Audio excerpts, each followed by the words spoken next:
Congo une réserve de matières premières pour les États-Unis et l'Occident. N'oublions pas que la première bombe atomique a été fabriquée à partir d'uranium provenant du Congo. Il n'y avait à l'époque dans le monde que 2 pays producteurs de cobalt, l'Union soviétique et le Congo. Le cobalt est extrêmement important pour les moteurs à réaction et aussi pour la haute technologie. Nous ne pouvions pas nous fournir auprès de l'Union soviétique car c'était un produit stratégique. Le Congo était donc l'unique source. Je sentais bien que Washington commençait à se demander où allons-nous obtenir notre cobalt si les soviétiques prennent le contrôle du Congo. Les États-Unis s'inquiétaient de l'appui soviétique à Lumumba. Le président Eisenhower a alors dit « Nous devrions envoyer l'OTAN pour maintenir les soviétiques dehors ». Mais finalement, le sang-froid l'a emporté. Et on a demandé au Conseil de sécurité de l'ONU d'envoyer les casques bleus au Congo. Le président Eisenhower a jeté les bases d'une politique qui est toujours en vigueur aujourd'hui.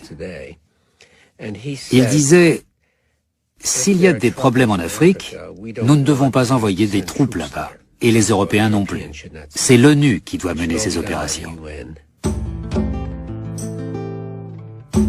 Lumumba croit que l'arrivée des casques bleus de l'ONU l'aidera à ramener la stabilité. Il se trompe. La mission de l'ONU est en réalité l'élément qui va précipiter la chute de son gouvernement.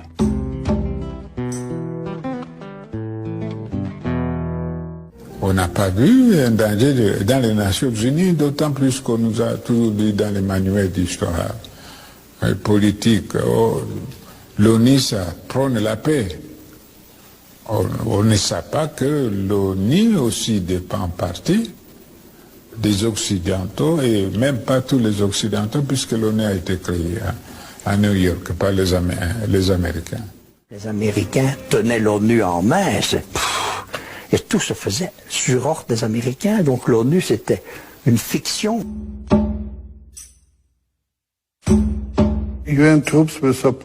La force de l'ONU était censée protéger l'indépendance du Congo, mais elle a empêché les troupes restées loyales à Lumumba d'agir.